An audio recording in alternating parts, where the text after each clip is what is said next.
En vísperas de la Nochebuena de 1975, la localidad de Monte Chingolo se convierte en el escenario de una dura batalla.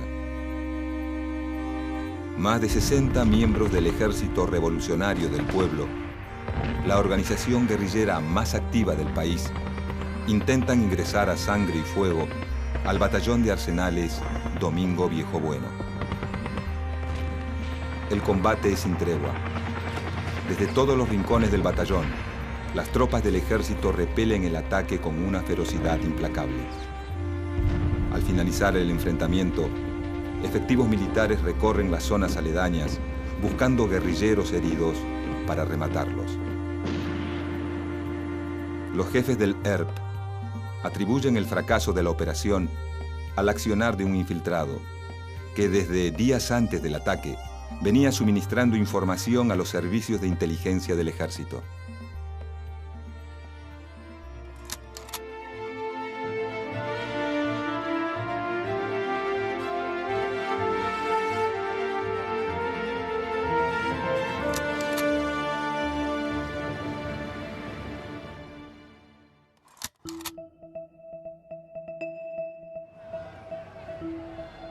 ...1966... marca el inicio de una década asignada por la violencia política en Argentina. Ese año llega al poder un nuevo gobierno militar presidido por el general Juan Carlos Onganía. Cuando asume Onganía, el conflicto internacional llamado Guerra Fría se encuentra en pleno apogeo. El bloque capitalista, liderado por los Estados Unidos, intenta frenar el crecimiento de su principal enemigo y competidor, el bloque comunista, comandado por la Unión Soviética y con presencia en América Latina a partir de la Revolución Cubana de 1959.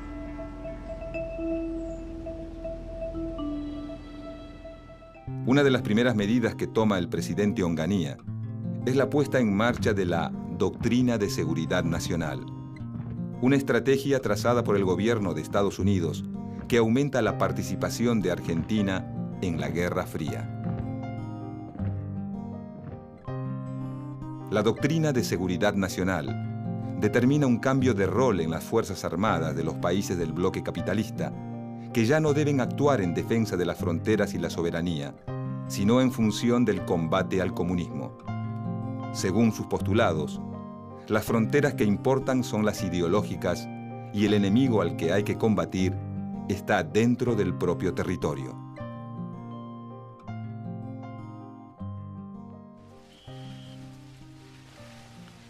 Desde 1963 a 1966, el Pentágono ha entrenado en sus centros especiales de Panamá a 18.000 militares latinoamericanos. La dictadura de Onganía pretende imponer en el país una disciplina de cuartel. A la prohibición de todos los partidos políticos, añade un fuerte clima de represión y censura. En los primeros días de 1967, Onganía lanza un plan económico sumamente antipopular. La respuesta de la sociedad no se hace esperar. En todos los puntos del país, las críticas al gobierno crecen. En ese contexto autoritario, un sector de la sociedad argentina, y en particular una parte importante de la juventud, empieza a considerar a la lucha armada revolucionaria como la forma de cambiar el sistema. En el surgimiento de esa idea influyen la simpatía que despiertan las luchas de liberación nacional en Argelia y Vietnam.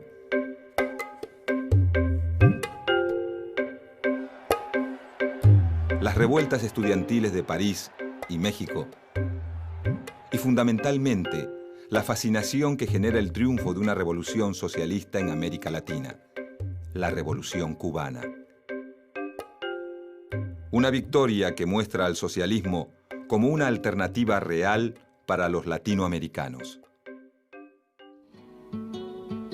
A todo esto, en 1967, un argentino con un papel decisivo en la Revolución Cubana es asesinado en Bolivia mientras intenta extender la lucha revolucionaria. Ese argentino pronto se convierte en el ejemplo para una generación. Ernesto Che Guevara. Vengo cantando esta samba con redoble. Hasta la muerte del Che, las experiencias de organizaciones guerrilleras en Argentina han sido pocas y no demasiado eficaces. Pero en septiembre de 1968, en la provincia de Tucumán, un grupo perteneciente a las autodenominadas Fuerzas Armadas Peronistas intenta instalar un foco guerrillero en la localidad de Tacorralo. Si bien la tentativa fracasa, pocos meses después, en Campo de Mayo, un grupo armado perteneciente al comunismo revolucionario ataca un pequeño camión del ejército, reduce al personal y roba unas pocas armas. Este acto, realizado por las autodenominadas Fuerzas Armadas de Liberación, inaugura en Argentina la modalidad de la guerrilla urbana, una forma de lucha que será mucho más significativa que la guerrilla rural, en un país donde gran parte de la población se concentra en las principales ciudades.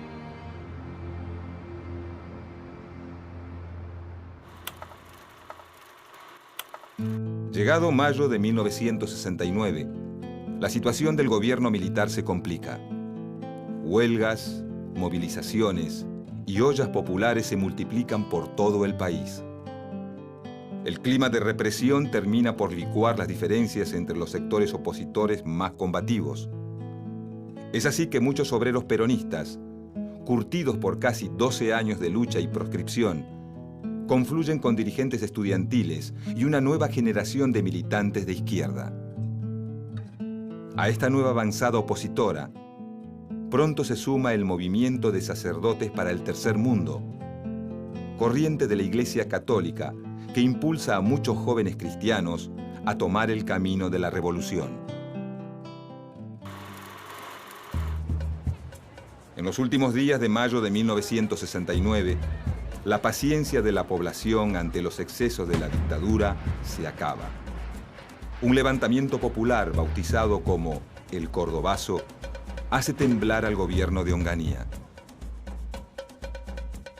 A partir del Cordobazo, la movilización popular se instala como un método de lucha efectivo. Al mismo tiempo, la violencia revolucionaria comienza a ser vista como una opción por muchos sectores de la sociedad.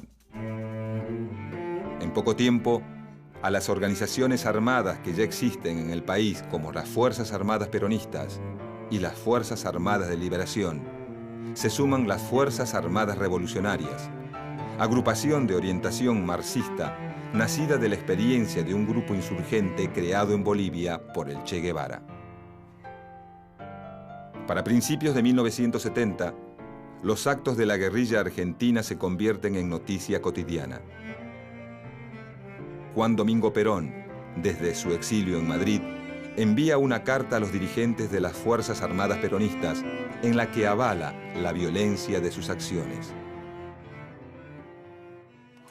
Como ustedes bien saben, el momento es para la lucha, no para la dialéctica política. Porque la dictadura que azota a la patria no ha de ceder en su violencia, sino ante una violencia mayor.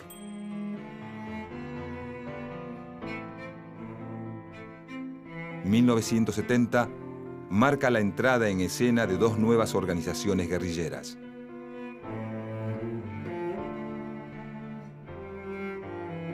En el mes de mayo, una célula armada de origen desconocido secuestra y posteriormente ejecuta al expresidente de facto Pedro Eugenio Aramburu, figura emblemática del antiperonismo. Nada se sabe de los autores del secuestro. Posteriormente, una nueva organización guerrillera llamada Montoneros se hace cargo del hecho. Los montoneros llamamos a la resistencia armada por una patria libre, justa y soberana, con Perón en la patria. Perón o muerte, montoneros.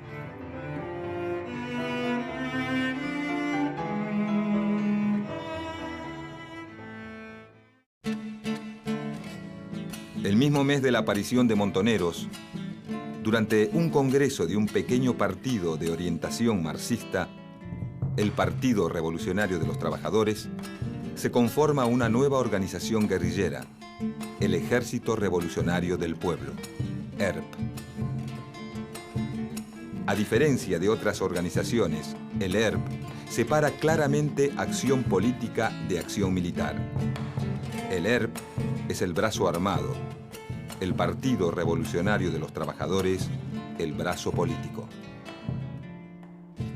Bajo la conducción del joven economista santiagueño Mario Roberto Santucho, el ERP pronto se convierte en la organización guerrillera más activa del país, con presencia importante en las provincias de Córdoba, Santa Fe y Tucumán. La principal diferencia entre el ERP y Montoneros es que el ERP decide mantener una distancia crítica del peronismo, al que considera un movimiento burgués y populista.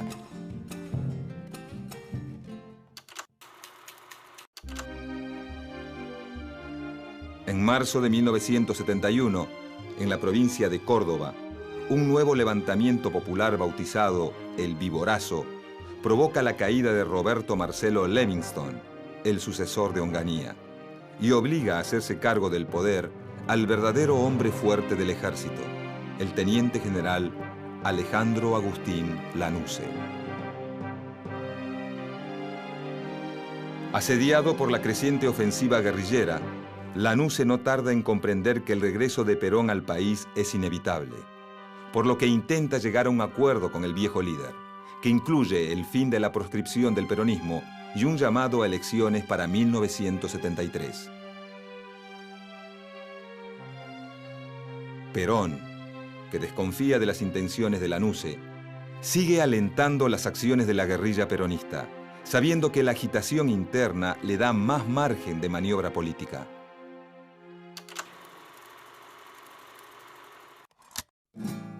Con el comienzo de la nueva década, las actividades de la guerrilla argentina se multiplican.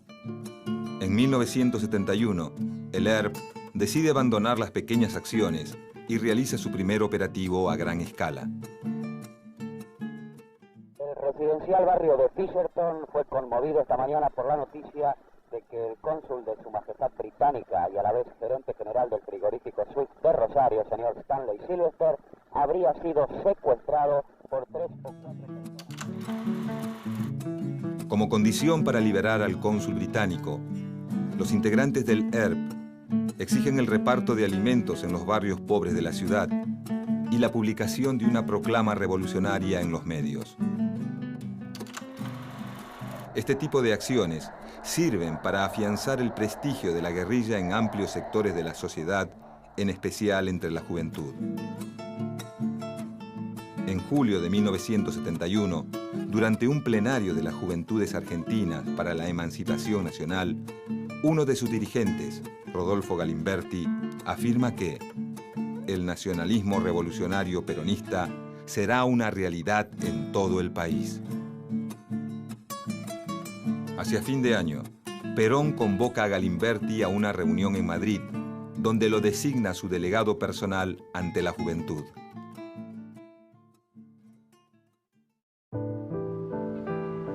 Para 1972, las actividades de la guerrilla argentina consisten principalmente en el ataque a policías y militares, y las organizaciones buscan financiarse mediante el secuestro extorsivo de empresarios por los que se piden cuantiosos rescates.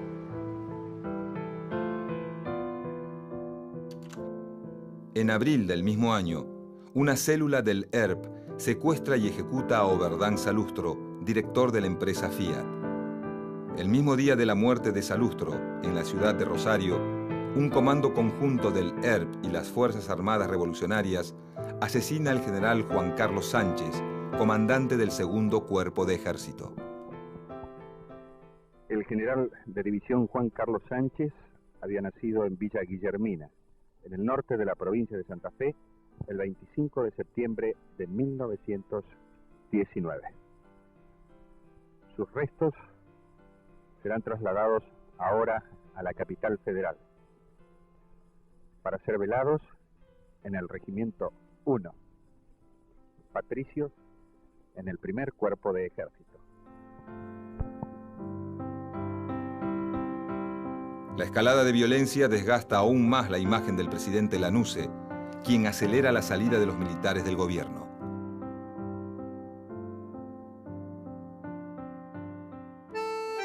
Durante la etapa final de la dictadura, se genera un intenso debate dentro de las organizaciones armadas.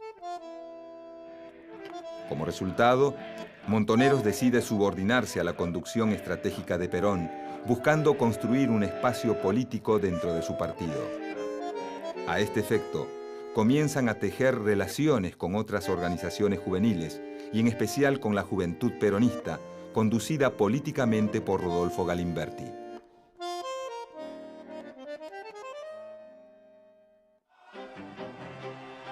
Para mediados de 1972, la Juventud Peronista y Montoneros se convierten en un verdadero fenómeno de masas que alcanza una gran importancia dentro del peronismo. En pleno estado de fervor militante, las organizaciones armadas reciben una dura noticia. En la provincia de Chubut, un grupo de 19 militantes del ERP, Montoneros y de las Fuerzas Armadas Revolucionarias, detenidos por la dictadura, logran fugarse del penal de Rawson. En su intento por escapar del país, son interceptados por fuerzas militares en el aeropuerto de Trelew. Acaban de manifestar miembros de las organizaciones armadas, FARC, ERP y Montoneros, que después de haber realizado esta entrevista y haber llegado a la masa de la población a través de la prensa escrita, es factible, y ellos lo han decidido así, entregarse incondicionalmente sin ningún tipo de violencia. Reiteramos que esto... Una semana más tarde, en la base naval Almirante Sar, 16 de los 19 detenidos son fusilados por efectivos de la Marina de Guerra. La noticia de los fusilamientos produce una ola de repudio hacia las Fuerzas Armadas, a la vez que genera una enorme simpatía por los guerrilleros, a quienes muchos ven como jóvenes idealistas dispuestos a dar la vida por la causa del pueblo. Ana María de Santucho. Carlos Astudillo. Siempre. Adrián Tochi. Presente. Hasta la victoria. El 17 de noviembre de 1972 llega el día más esperado por todos los peronistas. Perón logra volver al país, pero Lanusse idea una cláusula que le impide presentarse como candidato a la presidencia. Ante este escenario, Perón designa como candidato a su delegado personal y hombre de mayor confianza, Héctor José Cámpora. El 11 de marzo de 1973, Héctor Cámpora es elegido presidente con el 49% de los votos. El triunfo de Cámpora abre un nuevo escenario de lucha dentro del peronismo. Los sectores más ortodoxos del partido y la CGT tradicional, liderada por José Ignacio Rucci y Lorenzo Miguel, ven con creciente malestar el avance de la Juventud Peronista y Montoneros, por lo que empiezan a tejer alianzas para desplazarlos. Al mismo tiempo, las Fuerzas Armadas Revolucionarias y Montoneros se fusionan e impulsan la llamada tendencia revolucionaria, una corriente interna del partido gobernante que busca relacionar peronismo con socialismo. A escasos días de la asunción de Cámpora, Galimberti hace un llamado a la creación de milicias populares para proteger a la incipiente democracia. Pocos días más tarde, desde su residencia en Madrid, Perón destituye a Galimberti de la conducción de la Juventud Peronista. Sin el apoyo de Perón, Montoneros decide llevar a cabo un doble juego. Por un lado, sigue planteando la continuidad de la guerra revolucionaria. Por el otro, varios de sus cuadros políticos ocupan cargos de importancia en el gabinete de Cámpora. Bueno, Montoneros siempre se definió como una organización político-militar, ¿no es cierto? Es decir, nosotros utilizamos la violencia de abajo contra la violencia de arriba, es decir, la violencia justa, en defensa propia, en última instancia. Si retornara la violencia de arriba, retornará naturalmente la violencia de abajo. Por su parte, a pocos días de la asunción de Héctor Cámpora, el ERP hace público un documento en el que se compromete a no atacar al nuevo gobierno si éste no lo ataca. No obstante, deja en claro que su combate con las Fuerzas Armadas continúa. En junio de 1973, Perón inicia su regreso definitivo a Argentina. El día de su llegada, casi 2 millones de militantes peronistas se trasladan hasta el aeropuerto de Ezeiza para recibir a su líder. Esa mañana, todas las tensiones acumuladas entre la juventud peronista y el sector ortodoxo estallan. Y lejos de ser una fiesta, el reencuentro de Perón con sus seguidores se convierte en una masacre. Los hechos de Ezeiza marcan el fin de la relación entre Perón y las organizaciones armadas. El 13 de julio de 1973, tras solo 49 días de gobierno, Héctor Cámpora renuncia.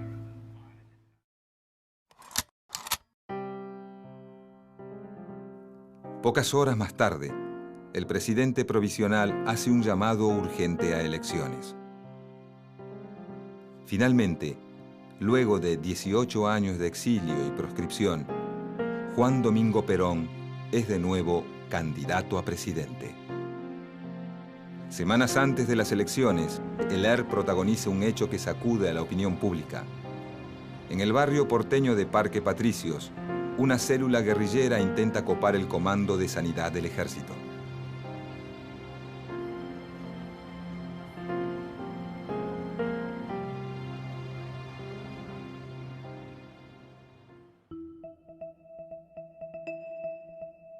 El 23 de septiembre de 1973, Perón es elegido por tercera vez presidente de los argentinos. Con su llegada al gobierno, la violencia política aumenta. A 48 horas de la elección, Montoneros asesina a José Ignacio Rucci. La muerte de uno de sus principales colaboradores termina de definir la posición de Perón, quien 2 semanas más tarde muestra su rechazo a las organizaciones armadas, asumiendo la presidencia vestido con un uniforme militar. En los primeros días de 1974, el ERP intenta copar el regimiento de Azul, el destacamento del ejército más importante del país. Este hecho enfurece a Perón, quien trata a los guerrilleros de delincuentes y mercenarios. Para este momento, la salud del presidente es tan frágil como la estabilidad política del país. Con el avance de su deterioro físico, sus decisiones van quedando en manos de su ministro de Bienestar Social, José López Rega.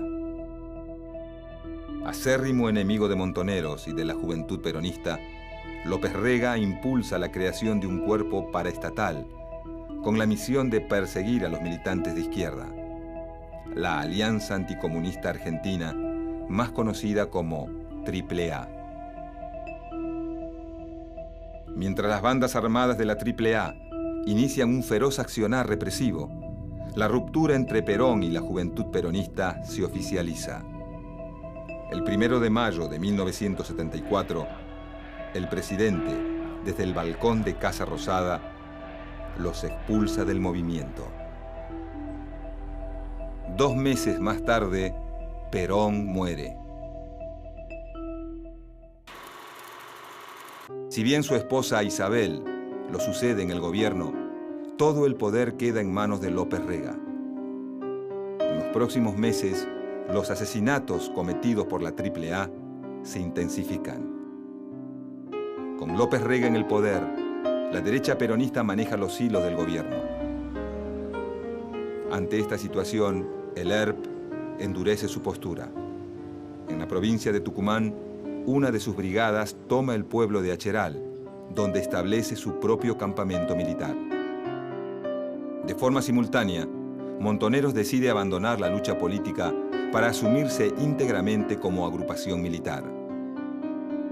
En una conferencia de prensa, Mario Firmenich anuncia el pase de la organización a la clandestinidad.